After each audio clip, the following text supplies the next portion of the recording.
Hello बच्चों, welcome back to our channel electric physics by विकेगर। इस वीडियो में हम लोग देखने वाले हैं क्वेश्चन नंबर 51 टू 75 के video solutions from a chapter system of particle and rotational motion, या फिर आप कह सकते हैं COM and rotational motion, from a very popular book NCERT at your finger tips by the publication MTG। इससे पहले हमने दो पार्ट्स में अपलोड किए थे क्वेश्चन नंबर 1 टू 50 के सॉल्यूशंस। तो let us start with the question number 51। क्या कह रहा है बेटा? An athlete threw a discus from rest to final angular velocity this in this second. Initial angular velocity 0, final angular velocity 15 radian per second, time 0.270 second. Before releasing, during acceleration, discus moves a circular arc of radius this acceleration. जब हमारे पास ये move कर रहा था हमारे पास, तो इसके पास जो इसने कितनी आर्क मूव करी वो हमें बता दिया। तो हमें इस डेटा से क्या मिल जाएगा बच्चों? अल्फा। क्या मिल जाएगा इससे? अल्फा 15, 0, अल्फा टाइम कितना है 0.27, तो अल्फा कितना हो जाएगा 15 डिवाइड बाय 27.27 को 27/100 कर सकते हैं। ये 3 पे जाएगा बेटा 5, 9, इट बिकम्स 500/9 रेडियन पर सेकेंड स्क्वायर। बट हमसे कौन सा एक्सेलरेशन पूछा है? मिड लीनियर, तो वो क्या हो सकता है? Alpha into R. किस रेडियस में ये मूव किया है बेटा? आर। अल्फा कितना है? इतना। तो हमारे पास ये क्या हो जाएगा? इंटू 0.81। अब अगर आप देखें तो ये 0.09 हो जाएगा बेटा। 100 से मल्टीप्लाई कर दिया है तो 5 इंटू 9 45 मीटर पर सेकेंड स्क्वायर। तो this should be the tangential acceleration of this discuss बेटा। ओके, कि जब हम इसको रिलीज करेंगे तो इसके पास टेंजेंशियल एक्सेलरेशन क्या होगा। ओके, समझे? बट कई बार क्या होता है यहां पर, क्योंकि इन्होंने मेंशन नहीं किया, तो कई बार हम सेंट्रीपिटल एक्सेलरेशन भी ले लेते हैं बेटा, बट उसके बारे में कोई ऐसी इंफॉर्मेशन हमें नहीं गिवन कि किस रेडियस में क्या है ना, किस पॉइंट के अबाउट घूम रहा है। तो डिस्कस के पास ये वेलोसिटी है और वो इस रेडियस में घूम रहा है, तो इसलिए हमारे पास क्या आएगा? सिर्फ टेंजेंशियल एक्सेलरेशन ही आएगा। A flywheel rotating at 420 rpm slows down at a constant rate of this time required to stop. अब देखिए इनिशियल एंगुलर वेलोसिटी कितनी है? 420 आरपीएम। आरपीएम रेवोल्यूशन पर मिनट, रोटेशन पर मिनट। आपको इसे कन्वर्ट करना है। एक रेवोल्यूशन में कितने रेडियन? 2 पाई। एक मिनट में कितने सेकेंड? 60। तो रोटेशन को हमने कन्वर्ट कर दिया रेडियन में, मिनट को कन्वर्ट कर दिया सेकंड में, तो it becomes radian per second. तो ये सिंपली हमारे पास क्या बन जाएगा बेटा? 14 पाई। ये ओमेगा नॉट आ गया। फाइनल 0 है। अल्फा -2, माइनस क्यों बेटा? क्योंकि हमने डिक्रीज किया, रिटार्डेशन हो रहा है, स्लो डाउन। टाइम क्या हो जाएगा? फिर वही equation, omega naught plus alpha T. तो ये क्या हो जाएगा बेटा? 0, 14 पाई -2t। तो t हमारे पास किसके बराबर आ गया? 7 पाई। पाई की वैल्यू आप पुट कर सकते हैं 22/7, तो it becomes 22 second. Okay, moving toward question number 53, the angular speed of motor wheel is increased from this to this with acceleration this, time कितना लगेगा? तो सिंपली इनिशियल स्पीड कितनी है? 1200 आरपीएम। आपको वही काम यहां पर फिर से करना पड़ेगा।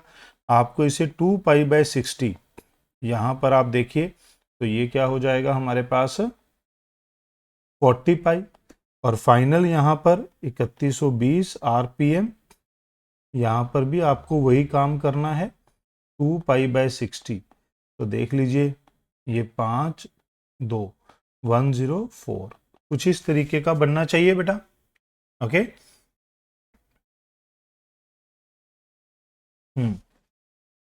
चलिए, तो अल्फा दिया है 4 पाई रेडियन पर सेकेंड स्क्वायर, ये भी किस में है, रेडियन पर सेकंड में है। तो टाइम आ जाएगा वही omega minus omega naught by alpha, उसी इक्वेशन को जो हमने लास्ट क्वेश्चन में यूज करी थी उसी को यहाँ पर फिर से रख देंगे। सॉरी, ओके, तो ये कितना बन गया हमारे पास 64 पाई बाय 4 पाई, तो कट जाएगा तो विल बी 16 सेकेंड। ओके, अब आप इसको इस तरीके से भी कर सकते हैं। और बेटा अगर आप चाहते हैं कि कंपटीशन में थोड़ा सा टाइम आप अपना बचा पाए, ठीक है, तो आपको क्या करना था, और जो टाइम है ये omega minus omega naught by alpha था, यहां पर हमने 2 बार इसको 2 पाई बाय 60 से मल्टीप्लाई किया कन्वर्जन की, बट ये दोनों आरपीएम में है, तो पहले आप इसको यहां रख लो 320 माइनस 1200। अब आरपीएम था यहां, अब आरपीएम को एक साथ यहां कन्वर्ट कर लो, तो आपका एक हल्का सा टाइम बच जाएगा। कैसे, यहां पर देखो 2, यहां क्या बच गया 1900 डिवाइड बाय 2 इंटू 60, ये कट जाएगा बेटा, हमारे पास कितना हो गया, ये हमारे पास बच गया, कुछ गड़बड़ कर दी ना हमने, 1920 था ये, ठीक है, तो ये क्या बच गया 96 बाय 6, 16 बच गया, तो हमारे पास परफेक्ट आंसर बन जाएगा। ओके, तो आप अपना थोड़ा सा टाइम यहाँ बचा सकते हैं, 2 बार 2 पाई बाय 60 करने से अच्छा है एक बार कर लें और उसको मल्टीप्लाई एक ही बार डिवाइड करने की जरूरत पड़ेगी। क्वेश्चन नंबर 54 बच्चों क्या कह रहा है, an automobile engine develop this power when rotating at speed this, the torque developed by the engine is. भाई पावर किसके बराबर होती है, फोर्स इंटू वेलोसिटी, यहाँ torque into angular velocity. Power है 100 किलोवाट, टॉर्क हमें फाइंड करनी है, एंगुलर वेलोसिटी फिर देखिए यहाँ पर आरपीएम में है, तो 2 पाई बाय 60 से मल्टीप्लाई कर देंगे, यहाँ पर क्या बच गया 30, तो ओमेगा क्या बच जाएगा हमारे पास यहाँ, अगर आप ध्यान से देखिए एक जीरो यहाँ काट देंगे, 10⁴ बाय 6 पाई न्यूटन मीटर, तो क्या आंसर आ जाएगा, B option. Okay, moving toward next question बेटा, क्वेश्चन नंबर 55, ध्यान से देखिए क्या कहता है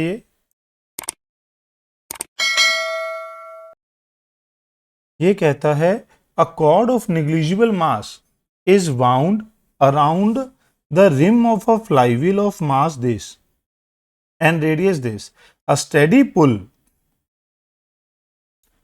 स्टेडी पुल एक कॉर्ड इसके अराउंड बांधी गई है और इसको हम खींच रहे हैं, ठीक है, कितनी फोर्स से, 25। स्टेडी मतलब कांस्टेंट, स्टेडी का मतलब क्या होता है, कांस्टेंट। फ्लाईव्हील का मतलब क्या होता है बच्चों, एक डिस्क शेप सर्कुलर ऑब्जेक्ट हम ये कह सकते हैं, तो उसे क्या होता है, फ्लाईव्हील। जैसे आपने जनरेटर देखा होगा, तो वहां पर जो वो घूमती हुई एक डिस्क सी लगी होती है उसको हम क्या बोलते हैं, फ्लाईव्हील। तो अब ये कहते हैं applied on the cord the work done by the pull, यानी कि इस फोर्स का work done when 2 meter of the cord is unbound, तो यानी कि ये लेंथ कितना नीचे आ जाएगा बेटा, 2 मीटर, और इसी फोर्स की वजह से वर्क डन पूछा है, तो वर्क डन क्या होता है, फोर्स डिस्प्लेसमेंट इन दोनों के बीच का एंगल बेटा, फोर्स 25 डिस्प्लेसमेंट 2 cos 0 1, तो ये कितना आ जाएगा 50 जूल, तो सिंपली क्या आंसर बन गया 50 जूल। 56 नंबर क्वेश्चन में क्या कहता है, in the question number 55 wheel start from rest, what is the kinetic energy of the wheel when 2m cord is unbound. अब वर्क डन किसके बराबर होता है बेटा, change in kinetic energy. Work done कितना है 50, क्योंकि और तो कोई फोर्स, ये मास कितना है इसका बेटा, कॉर्ड का तो मास है नहीं कि इसके ऊपर आप ग्रेविटेशनल फोर्स लगा पाए या ग्रेविटेशनल फोर्स का वर्क निकाल पाए, कॉर्ड क्या है, मासलेस है, नेग्लिजिबल मास है। ओके, तो सिर्फ किसने वर्क किया है, इसने। काइनेटिक एनर्जी किसकी बदली है, सिर्फ डिस्क की, इनिशियल क्या थी 0, तो काइनेटिक एनर्जी भी कितनी हो जाएगी बेटा 50 जूल। ये हमने क्या लगा दी, वर्क एनर्जी थ्योरम। ओके, उम्मीद है आपको समझ में आया होगा बेटा। क्वेश्चन नंबर 57 क्या कह रहा है, grinding stone has movement of inertia and a constant torque is applied. हमें क्या दे रखा है, मूवमेंट ऑफ इनर्शिया, हमें क्या दे रखी है, constant torque. Grind found to have speed this 10 second after starting from rest the torque is. तो बेटा टॉर्क के लिए हमें क्या चाहिए होता है, आई इंटू अल्फा। आई इसने दे रखा है, अल्फा के लिए हमें डाटा दे रखा है क्या, initial speed 0, final speed 150 RPM. फिर आप इसे कन्वर्ट करेंगे 150 इंटू 2 पाई/60, ये 30, ये 5, तो कितना बनेगा 5 पाई। टाइम कितना है 10 सेकेंड, तो अल्फा कितना हो गया बेटा, final minus initial by time, तो कितना आ गया 5 पाई/10 यानी कि पाई/2। तो पुट कर दीजिए बेटा फर्स्ट इक्वेशन में, तो टाउ किसके बराबर आ जाएगा, आई इंटू अल्फा। आई कितना है 6, अल्फा कितना है पाई/2, तो ये कितना बन जाएगा 3 पाई। तो क्या आंसर आएगा 3 पाई। ओके क्लियर है बेटा। क्वेश्चन नंबर 58, इसमें क्या कह रहा है, इंस्टेंटेनियस एंगुलर पोजीशन हमें गिवन है। क्या गिवन है बच्चों, हमें इंस्टेंटेनियस एंगुलर पोजीशन। और क्या पूछा है, torque on the wheel becomes 0।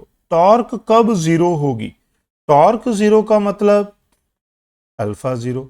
Alpha हमें 0 करना है बेटा अकॉर्डिंग टू क्वेश्चन, तो पहले इसका ओमेगा निकालेंगे, इसका डिफरेंशिएशन करेंगे, क्या आएगा 6t² माइनस 12t। फिर अल्फा निकालेंगे, वो कितना आएगा D omega by D T, इसका डिफरेंशिएशन करेंगे 12t माइनस 12, इसे 0 पुट कर देंगे, t की वैल्यू क्या आ जाएगी 1 सेकेंड, t की वैल्यू क्या आ जाएगी बेटा 1 सेकेंड। ओके क्लियर है। Moving toward next question, question number 59, a rope of negligible mass is wound round a hollow cylinder. क्या है, होलो सिलेंडर है, इस बात का ध्यान रखना है। होलो सिलेंडर जिसका मास 3 kg, रेडियस 40 सेंटीमीटर है। Rope is pulled with the force of, rope को हमने नीचे की तरफ पुल किया है with the force of 30 newton. The angular acceleration produced in the cylinder, cylinder के अंदर एंगुलर एक्सेलरेशन क्या होगा बेटा। अब यहां पर इसमें एक और वैरायटी भी आती है क्वेश्चन की, हो सकता है वो आगे चलकर इस चैप्टर में हो, जिसमें यहां हम मास लटका देते हैं। वो क्वेश्चन थोड़ा अलग होता है बेटा। यहां पर क्या लगी है, सिर्फ फोर्स। अगर ये फोर्स लगी है, इस पॉइंट के अबाउट घुमाएंगे, तो ये हमारे पास आर परपेंडिकुलर किसके बराबर हो जाएगा, आर के। समझे। तो इसका मतलब बेटा टॉर्क किसके बराबर हो जाएगी, टॉर्क हो जाएगी, ये होती है आर परपेंडिकुलर इंटू एफ, ये होता है I into alpha, R perpendicular radius के बराबर है force. Moment of inertia cylinder का, ये होलो सिलेंडर का, कौन से सिलेंडर का, होलो सिलेंडर का, mr² alpha R into F. R से आर कट गया बेटा, तो अल्फा क्या आ जाएगा, फोर्स कितनी है 30, मास कितना है 3, रेडियस कितना है 0.4, तो ये आ गया 10/0.4, ऊपर चला गया 100/4 यानी कि 25 रेडियन पर सेकेंड स्क्वायर। ओके इस तरीके से ये हमारे पास बन जाएगा बेटा। नेक्स्ट नंबर क्वेश्चन नंबर 60 में क्या कह रहा है, in the question number 59 the linear acceleration of the rope, इस रोप का, इस एज का लीनियर एक्सेलरेशन क्या होगा। तो बेटा सिंपल सी बात है, ये एक फिक्स्ड एक्सेस के अबाउट घूम रहा है अल्फा से, तो इस पॉइंट का एक्सेलरेशन क्या होगा, सिंपल अल्फा इंटू आर। तो ये किसके बराबर होता है, alpha into R. Alpha R कितना है 0.4, तो मल्टीप्लाई कर दीजिए, ये कितना आ जाएगा 10, तो क्या आंसर बनेगा बी ऑप्शन। ओके बेटा उम्मीद है यहां तक आपको समझ में आए होंगे बेटा। क्वेश्चन नंबर 61, ये क्या कह रहा है, ध्यान से देखिए। होलो सिलेंडर है, क्या है, होलो सिलेंडर जिसका मास m, रेडियस r है, rotating about its axis of symmetry and a solid sphere of same mass same radius, same mass same radius rotating about an axis passing through its center। Hollow cylinder भी अपने axis of symmetry में से पास कर रहा है, और ये भी। If the torque of equal magnitude, कमाल की बात है, टॉर्क भी क्या है same, the ratio of their angular accelerations. तो बेटा दोनों के ऊपर टॉर्क बराबर है, तो टॉर्क क्या होती है, पहले का मोमेंट ऑफ इनर्शिया, पहले का एंगुलर एक्सेलरेशन, दूसरे का मोमेंट ऑफ इनर्शिया, दूसरे का एंगुलर एक्सेलरेशन। पहला होलो सिलेंडर के लिए mr² अल्फा 1, सॉलिड स्फीयर के लिए 2/5 mr²। मास और रेडियस तो बराबर है, तो ये तो कट गया बेटा। तो हमसे किसकी रेशियो पूछी है, पहले सिलेंडर का आएगा, बाद में स्फीयर का, तो 2/5। तो क्या होना चाहिए बेटा, फर्स्ट आंसर होना चाहिए हमारे पास। तो क्या बन रहा है, अब देखिए यहाँ 5/2 भी है। कई बार बच्चे कहते हैं सर रेशियो पूछी है, तो क्या होगा, अगर ऐसा कोई सिनेरियो कंपटीशन में फंस जाता है तो आपको जो पहले लिखा है उसका ही ये जो रेशियो पूछी है वो पार्ट ऊपर आएगा। इस बात का ध्यान रखना है बेटा, ठीक है। बी केयरफुल, किससे केयरफुल रहना है, बी केयरफुल, इट इज 5/2 और 2/5। ओके, तो उस चीज से आपको बचना है। Question number 62, when a mass is rotating in a plane about fixed point, its angular momentum is described along। जब कोई पार्टिकल फिक्स्ड एक्सिस के अबाउट किसी प्लेन में घूम रहा है, कुछ ऐसे, तो बेटा जो एंगुलर मोमेंटम है, टॉर्क है, एंगुलर वेलोसिटी है, ये सारे क्या होते हैं, एक्सियल वेक्टर होते हैं। तो ये किसके अलोंग होते हैं बेटा, अलोंग द एक्सिस। तो एंगुलर मोमेंटम किसके अलोंग होगा, अलोंग द एक्सिस।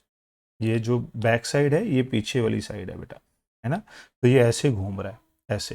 तो राइट हैंड की फिंगर्स को ऐसे घुमाओगे तो थंब इधर आएगा, तो थंब की डायरेक्शन में होता है एंगुलर मोमेंटम। तो किसके अलोंग होगा, along the axis of a rotation. Okay, question number 63, which of the following principle a circus acrobat employs in his performance। कौन सा प्रिंसिपल यूज करते हैं बेटा, जनरली सर्कस एक्रोबैट, इसके बाद वाले क्वेश्चन वही हैं जिसमें वो हमारे पास एक पोजीशन पे खड़े होकर घूम रहे होते हैं अपने इस एक्सिस के अबाउट। तो वो क्या करते हैं बेटा, अपनी आर्म्स को कभी स्ट्रेच करते हैं और कभी हमारे पास ऐसे फोल्ड कर लेते हैं। जब ये स्ट्रेच करते हैं तो मोमेंट ऑफ इनर्शिया हमारे पास इंक्रीज कर जाता है, जब ये फोल्ड करते हैं तो मोमेंट ऑफ इनर्शिया हमारे पास डिक्रीज कर जाता है। तो किसको बेटा, किसकी बात करते हैं, एंगुलर मोमेंटम। एंगुलर मोमेंटम क्या रहता है, मोमेंट ऑफ इनर्शिया कम ज्यादा होता है but angular momentum remain conserve. उससे फिर ये एंगुलर वेलोसिटी को एडजस्ट करते हैं। तो क्या कंजर्वेशन लगता है, कंजर्वेशन ऑफ एंगुलर मोमेंटम। अपनी जो आर्म्स हैं उसे फोल्ड और स्ट्रेच करके ये हमारे पास जो है एंगुलर स्पीड को एडजस्ट कर पाते हैं। क्वेश्चन नंबर 64 बेटा, the total angular momentum of the rotating body is conserve. Angular momentum कब कंजर्व रहता है, ये पहले भी क्वेश्चन आया था। टॉर्क होती है dl/dt। If angular momentum is conserve तो dl/dt इज 0। इसका मतलब टॉर्क क्या होनी चाहिए बेटा, 0। तभी हमारे पास dl क्या रहेगा, change in angular momentum 0, angular momentum becomes a constant. Next देखिए बेटा, क्वेश्चन नंबर 65 क्या कहता है, ये figure shows two identical particles each of mass है मूविंग इन ऑपोजिट डायरेक्शंस। ये दोनों देखिए, एक इधर जा रहा है, एक इधर जा रहा है। एट अ पर्टिकुलर इंस्टेंट, जब ये डिस्टेंस r1 है, ये r2 है, which is in the plane of the parallel planes, which of the following is correct statement. तो ध्यान से देखिए बेटा, अगर आप पहले फर्स्ट पार्टिकल को देखें, ए के अबाउट हमें देखना है। ये हमारे पास फर्स्ट पार्टिकल है मूविंग विद वेलोसिटी v और this is its position vector. बात समझ रहे हैं। और यहां पर जो लाइन ऑफ मोशन है, ये हमारे पास जो डिस्टेंस है ये कितना दे रखा है, d1। मास कितना है पार्टिकल का, m। एंगुलर मोमेंटम क्या होता है बेटा, ये होता है r क्रॉस p, p को लिख सकते हैं mv। तो m r क्रॉस v हो जाता है।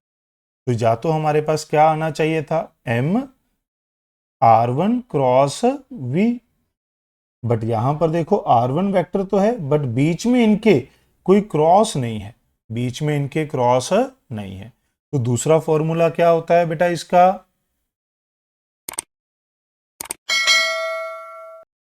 वो हमारे पास होता है बेटा M R perpendicular into V. अगर हम मैग्नीट्यूड की बात करते हैं तो मैग्नीट्यूड किसके बराबर हो जाता है, आर क्रॉस वी की जगह R perpendicular into V. R perpendicular क्या होता है बच्चों, जैसे मान लो ये आर है, इन दोनों के बीच का एंगल क्या होगा, ये थीटा बेटा। तो ये वाला एंगल क्या हो जाएगा 90 माइनस थीटा, और ये क्या हो जाएगा थीटा। अगर मैं इस लाइन को आगे एक्सटेंड कर दूं तो दोनों वेक्टर के बीच में एंगल कब लेते हैं, when join tail to tail और हेड टू हेड बेटा। तो जब मैं R1 को इधर डिस्प्लेस करूंगा तो इन दोनों के बीच का एंगल क्या है थीटा, तो ये बन गया थीटा, तो ये 90 माइनस थीटा। तो अब अगर आप इसकी मैग्नीट्यूड देखें, वैसे तो आपको याद होगा, मैं फिर भी यहां बताने की कोशिश कर रहा हूं, ये हो जाता है MR1V साइन थीटा। ओके, अब अगर आप ध्यान से देखें तो R1 साइन थीटा किसके बराबर होगा इस राइट एंगल ट्राइंगल में, थीटा के सामने परपेंडिकुलर होता है। ये R1, ये हो जाएगा R1 cos थीटा, और ये हो जाएगा R1 साइन थीटा। तो इसलिए इसे क्या लिखा जाता है, R1 साइन थीटा को perpendicular distance, this is the line of motion. Line of motion से जिस पॉइंट के अबाउट हम एंगुलर मोमेंटम निकाल रहे हैं उससे परपेंडिकुलर डिस्टेंस। तो ये किसके बराबर आएगी मैग्नीट्यूड, M_d1V। ये तो रही मैग्नीट्यूड। अब बात करते हैं डायरेक्शन की। किसकी बात करते हैं बेटा, डायरेक्शन की। थोड़ा साफ सफाई सी कर लेते हैं यहां पर, डायरेक्शन की बात करते हैं। डायरेक्शन को बात करने के लिए यहां ऐसे हमने थोड़ी ये साफ सफाई सी कर ली, थोड़ा अच्छा दिखेगा, है ना। अब अगर हम देखें कुछ देर के बाद ये पार्टिकल यहां होगा बेटा, तो यानी कि ये लाइन ऐसे यहां आ जाएगी, ये लाइन अब हमारे पास खींच के यहां आ जाएगी, तो ये इधर शिफ्ट हो गया। तो पहले ये इतना एंगल था, अब ये एंगल बढ़ गया बेटा। तो इसका मतलब this particle moving in straight line but rotating A K about, इसकी रोटेशन कैसी है बेटा, एंटी क्लॉकवाइज। और एंटी क्लॉकवाइज अगर आप राइट हैंड की फिंगर्स को ऐसे कर्ल करें, अपने राइट हैंड की फिंगर्स को ऐसे कर्ल करिए बेटा, इसके ऊपर अपना राइट हैंड रखिए पेपर के ऊपर और ऐसे कर्ल करिए, तो थंब किधर आ रहा है, थंब इज आउटवर्ड, तो इसकी डायरेक्शन किधर होगी, आउटवर्ड। तो जब मैं वेक्टर लिखूंगा तो साथ में डायरेक्शन लगा दूंगा तो क्या हो जाएगा, आउटवर्ड। तो पहला गलत हो गया। दूसरे के लिए सेम वे में ये इधर जा रहा है बेटा, परपेंडिकुलर डिस्टेंस कितना है, d2। अब अगर हम ध्यान से देखें दूसरे केस में, ये हमारे पास पार्टिकल जो है वो इधर जा रहा है और इसका परपेंडिकुलर डिस्टेंस क्या है, d2। तो मैग्नीट्यूड तो समझ में आएगी हमें, क्या होगी, M_d2V, M_d2V, ये R2 था। बट डायरेक्शन वही, थोड़ी देर के बाद ये पार्टिकल यहां पहुंच जाएगा बेटा, ठीक। तो ये किस तरफ घूम रहा है, ये किस तरफ घूम रहा है बेटा, क्लॉकवाइज। क्लॉकवाइज घूमेगा तो अपनी राइट हैंड की फिंगर्स को कर्ल करिए, डायरेक्शन किधर आएगी, इनवर्ड, इस तरफ आएगी इनवर्ड। तो ये भी गलत हो गया।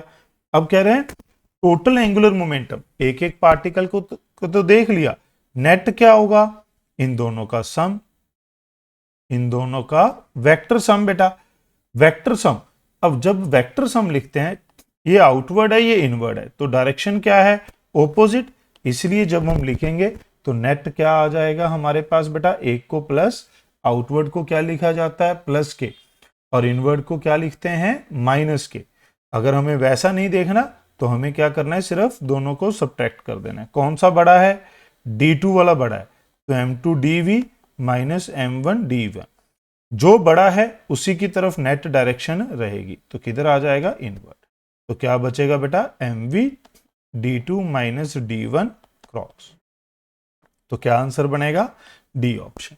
बट मैं आपको बता दूं, आप इसको एक और तरीके से भी लिख सकते हैं। कभी कभार ऑप्शन ऐसे भी आ सकता है, d1 माइनस d2। आपने इसको कैसे लिख दिया, बस यहां पर फिर डायरेक्शन क्या हो जाएगी, माइनस। अगर आपने इसको बड़ा मान लिया और इसको आगे रखा है, तो इसकी डायरेक्शन ही नेट डायरेक्शन माननी पड़ेगी। अगर ये नेगेटिव हो गया तो अपने आप किस तरफ हो जाएगा, इनवर्ट।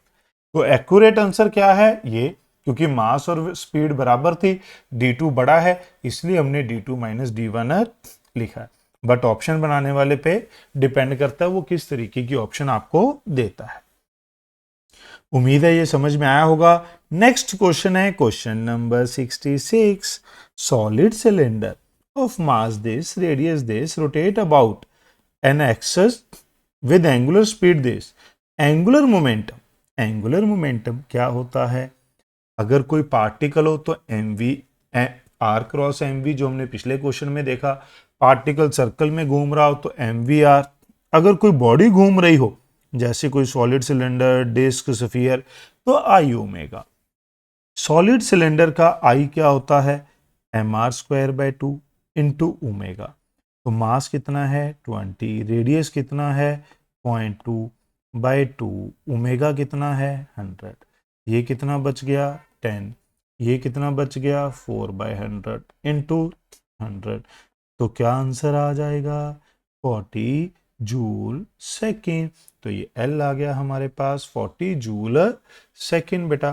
तो क्या बन जाएगा A। ओके, क्लियर है? नेक्स्ट बेटा, अगर आप देखें क्वेश्चन नंबर 67 हमें क्या कहता है, गौर से देखिए। To bodies have there movement of inertia I and 2I about their axis of rotation. If their kinetic energy are equal, their angular momentum, kinetic energy और angular momentum of rotation में क्या फर्क है बेटा? Half I omega square. Kinetic energy of rotation यही है। अगर आप ऊपर नीचे I से मल्टीप्लाई कर दें तो क्या बन जाएगा I²/I नीचे और ओमेगा स्क्वायर। समझ रहे हैं ना? ये एक I था, ऊपर नीचे I से मल्टीप्लाई कर दिया तो I²/I, कट के वही तो बच रहा है। तो I ओमेगा क्या होता है L, तो ये क्या बनेगा L²/I।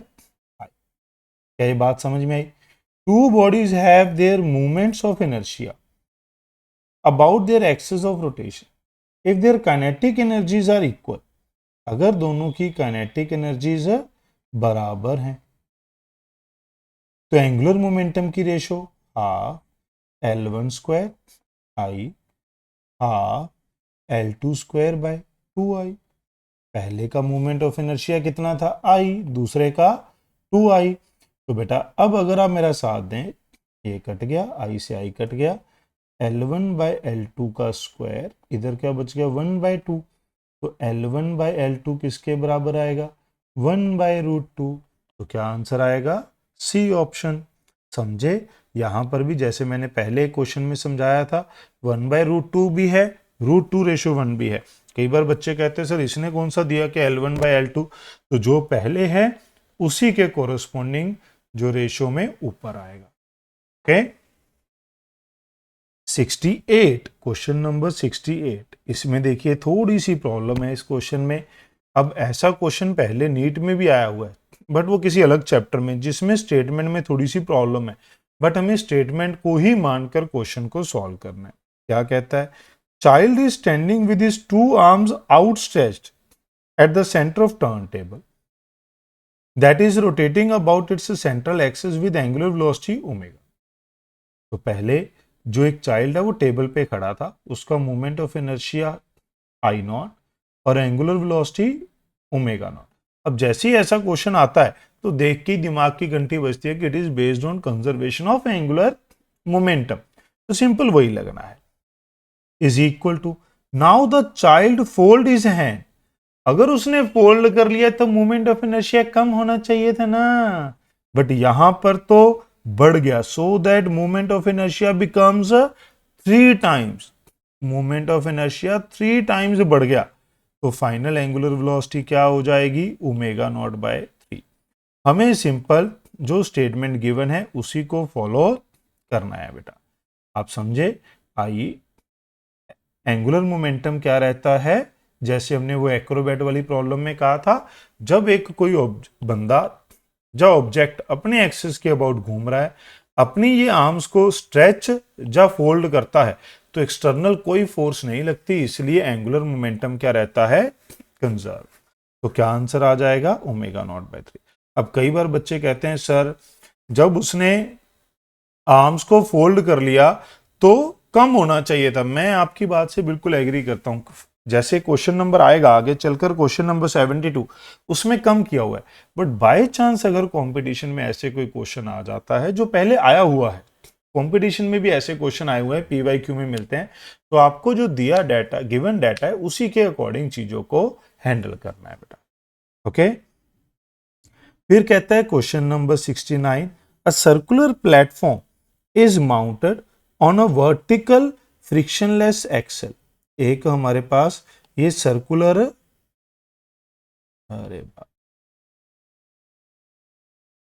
ये एक सर्कुलर प्लेटफॉर्म है जो एक वर्टिकल एक्सेल के ऊपर माउंटेड है। इसका रेडियस हमें 2 मीटर गिवन है, मोमेंट ऑफ इनर्शिया हमें 200 kg metre square given, initially at rest पे है। अब 70 kg man, a 70 kg man stands on the edge of the platform and begin to walk along the edge with speed। कितनी speed से बेटा, v not 1 metre पर second relative to the ground। This is very important, क्योंकि जब हम conservation of angular momentum लगा रहे हैं, this is with respect to ground. तो आपको पता है अब ये मैन इस तरफ चलेगा फ्रिक्शन की वजह से, तो इसके पैरों पे फ्रिक्शन इधर लगेगी, प्लेटफॉर्म पे इधर लगेगी। इस फ्रिक्शन की वजह से this platform start rotating in opposite direction, और बाय कॉमन सेंस हमें पता है कि अगर ये बंदा आगे चलेगा तो प्लेटफॉर्म पीछे की तरफ घूमेगा। ओके, और फ्रिक्शन से भी आप कह सकते हैं कौन सी फोर्स से घूमता है, फ्रिक्शन की वजह से घूमता है। क्या ये बात आपको समझ में आई बेटा? तो अब हम क्या लगा देंगे, angular momentum conservation. Initially rest पे था तो 0, फाइनली ये जो मैन है इस एक्सिस के अबाउट कितने डिस्टेंस पे खड़ा होके चल रहा है बेटा, r पे। तो मैन का moment of inertia, angular momentum mvr, sine कितना है 90, क्योंकि स्पीड इज टेंजेंशियल और ये रेडियस, तो इन दोनों में एंगल कितना है 90। जो प्लेटफॉर्म है उसका क्या आ जाएगा, आई ओमेगा। मास कितना है बंदे का 70, बंदे का मास कितना है बेटा 70, स्पीड कितनी है 1, रेडियस कितना है 2, साइन 90 1, आई कितना है उधर ले जाऊंगा मैं इसको ओमेगा, तो ओमेगा क्या बच गया 140 बाय 200 0.7 रेडियन पर second square. Okay, this is the C option. Clear है बेटा? उम्मीद है आपको समझ में आया होगा। क्वेश्चन नंबर 70, ये भी काफी पॉपुलर कैटेगरी है, कई बार कंपटीशन में इस टाइप से क्वेश्चन देखने को मिलते हैं। क्या कहता है बच्चों, two disc of movement of inertia I1 and I2, two disc of movement of inertia I1 and I2, एक ये डिस्क है, एक और डिस्क है, एक और डिस्क है, ऐसे दोनों घूम रही थी किसी एक्सिस के अबाउट, सेम एक्सिस के about, respective axis, rotating with angular frequency. अब जब हमें ये मेंशन ना हो कि इन एंगुलर फ्रीक्वेंसी की डायरेक्शन क्या है, तो बाय डिफॉल्ट हम क्या लेते हैं बेटा, अक्सर हमें ये मेंशन होता है but by default same direction. इस बात का ध्यान रखना है, पेपर में बैठ के कई बार बच्चा ये सोचने लग जाता है, एक्स्ट्रा थिंकिंग जब वो करता है कि यार डायरेक्शन तो दी नहीं, हमें तो क्लास में बताया था कि डायरेक्शन ऐसी हो तो ऐसे करेंगे, same direction. Are brought into contact face to face, their axes of rotation coincide. अब फाइनली क्या होगा, ये दोनों एक हो जाएंगी बेटा, ये दोनों एक हो जाएंगी तो ये दोनों सेम एंगुलर वेलोसिटी से घूमना शुरू कर देंगी, ये दोनों सेम एंगुलर वेलोसिटी से घूमना शुरू कर देंगे। अब वो एंगुलर वेलोसिटी क्या होगी वो हमें निकालनी है। पहले ये ओमेगा 1 से घूम रही थी, ये ओमेगा 2 से घूम रही थी, तो बेटा एंगुलर मोमेंटम हमें क्या करना है, कंजर्व, क्योंकि एक्सटर्नल कोई फोर्स नहीं लगेगी। ये दोनों जब एक दूसरे के साथ टच में आएगी, ये इसके ऊपर फ्रिक्शन लगाएगी, ये इसके ऊपर लगाएगी, एक स्लो हो जाएगी, एक फास्ट हो जाएगी, कॉमन स्पीड ओमेगा पे दोनों आ जाएंगी। तो एक्सटर्नल टॉर्क 0 है, जो भी फ्रिक्शन है वो इन दोनों के बीच में है, इस वजह से angular momentum will remain conserve. तो क्या होगा, फाइनल मोमेंट ऑफ इनर्शिया दोनों कंबाइंड हो गई बेटा। इनिशियल क्या है, I1 omega 1 plus I2 omega 2। यहां प्लस साइन क्यों आया है बेटा, क्योंकि हमने बाय डिफॉल्ट कौन सी डायरेक्शन कंसीडर करी थी, सेम डायरेक्शन कंसीडर करी थी। अगर क्वेश्चन में मेंशन होता इन ऑपोजिट डायरेक्शन तो यहां माइनस साइन आ जाता बेटा। तो यहां पर ओमेगा क्या आ जाएगा, अब जो कॉमन फ्रीक्वेंसी है I1 omega 1 I2 omega 2 divide by I1 plus I2। Okay, तो क्या बनेगा हमारे पास, A option should be the right answer for this question. Okay, moving toward question number 71। ये तो फॉर्मूला है जो हम पहले ही लिख चुके हैं, kinetic energy half I omega square, इसको आप लिख सकते हैं half L square by I. तो क्या बन जाएगा, बी ऑप्शन। क्वेश्चन नंबर 72 ये आ गया। देखिए जो क्वेश्चन नंबर 68 था बिल्कुल उसी के सिमिलर। ठीक है, क्या कह रहा है, a child is standing with folded hand at its center of the platform, rotating about its central axis. The kinetic energy of the system is K. Now the child stretched his arms. The moment of inertia double. जब arms stretch होंगी, जब arms stretch होंगी तब moment of inertia बढ़ जाएगा। यही हमने उस क्वेश्चन में कहा था, बट वहां फोल्डिंग में बढ़ा दिया था। Now the kinetic energy of the system. अब हमें पता है कि जब ये चाइल्ड वाले क्वेश्चन आते हैं या एक्रोबैट वाले क्वेश्चन आते हैं तो एंगुलर मोमेंटम रिमेन कांस्टेंट। तो काइनेटिक एनर्जी की अगर हम बात करें तो काइनेटिक एनर्जी है, पिछले दो क्वेश्चन में हमने यही देखा, half L I square by I. तो अगर आप ध्यान से देखें एल कांस्टेंट है तो काइनेटिक एनर्जी की रेशो बेटा इनिशियल बाय फाइनल।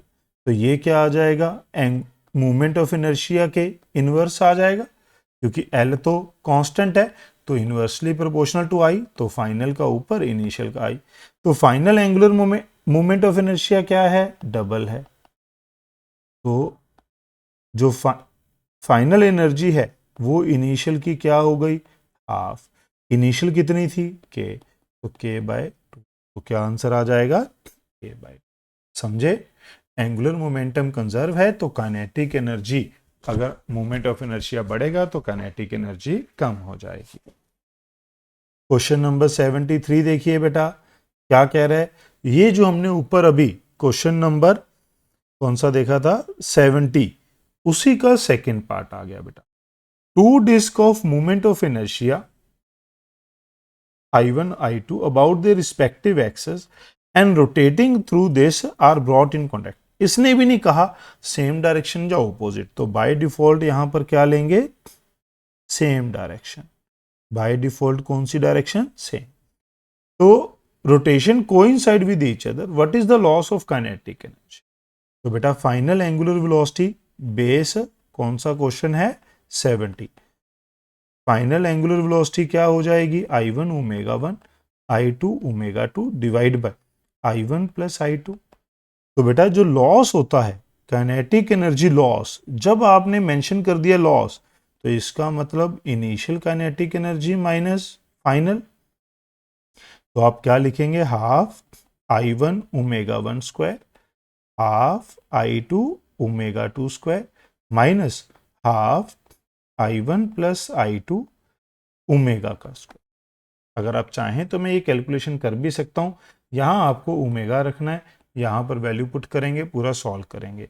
उसके बाद एक इंटरेस्टिंग रिजल्ट आता है, मैं सीधा रिजल्ट की तरफ जा रहा हूं, इतनी बड़ी कैलकुलेशन नहीं करते हैं, जरूरत नहीं पड़ती उसकी। रिजल्ट आपको याद होना चाहिए, आपने ये पहले भी रिजल्ट देखा होगा, ये आएगा ओमेगा 1 माइनस ओमेगा 2 का स्क्वायर। अगर सेम डायरेक्शन है तो यहां प्लस आएगा, if initial velocities are in same direction. अब if initial velocities are in opposite direction तो यहां क्या आ जाता है, प्लस। क्योंकि लीनियर मोशन में कोलिजन चैप्टर में आपने ये पढ़ा होगा, कोलिजन में क्या पढ़ा है, एक बॉल आती है u1 से, दूसरी u2 से जा रही थी, दोनों एक दूसरे के साथ मिलकर v स्पीड से जाती हैं। तो जब भी फाइनल स्पीड सेम हो जाती है तो it is the case of perfectly inelastic collision. तो उसमें काइनेटिक एनर्जी क्या लिखी थी बच्चों, half m1 plus m2 u relative का स्क्वायर, यानी कि u1 माइनस u2 का स्क्वायर। तो यहां मास की जगह क्या है, मोमेंट ऑफ इनर्शिया, समझे, और वेलोसिटीज की जगह क्या है, एंगुलर वेलोसिटीज। तो आप इसे क्या कह सकते हैं, आप याद रखने के लिए इसे क्या कह सकते हैं, रिलेटिव एंगुलर वेलोसिटी। अगर सेम डायरेक्शन में है तो सब्ट्रैक्ट होंगी, ऑपोजिट में होती तो ऐड हो जाती है बेटा। तो क्या आंसर आ जाएगा, अगर आप मेरा साथ दें तो ए ऑप्शन इसका बन जाएगा। क्वेश्चन नंबर 74 बेटा क्या कहता है, गौर से देखिए।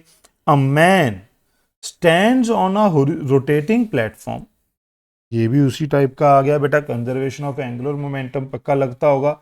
With his arms stretched holding 5 kg weight in each hand. तो एक मैन है, स्ट्रेच्ड हैंड है, दोनों हैंड में 5 kg मास पकड़ा हुआ है, ऐसे घूम रहा होगा, है ना। The angular speed of the platform, initially angular speed कितनी है, 1.2 रेवोल्यूशन पर second. The moment of inertia of the man together with the platform, moment of inertia man का प्लेटफॉर्म के साथ कितना है, 6। If the man brings his arm close, ये अगर मैन अपनी आर्म्स को पास ले आया, यानी कि ये दोनों मास भी यहां पास आ गए एक्सेस के, क्लोज लेकर आया, है ना। तो बिल्कुल जीरो नहीं करते इसको, ऐसा कर लेते हैं, ऐसे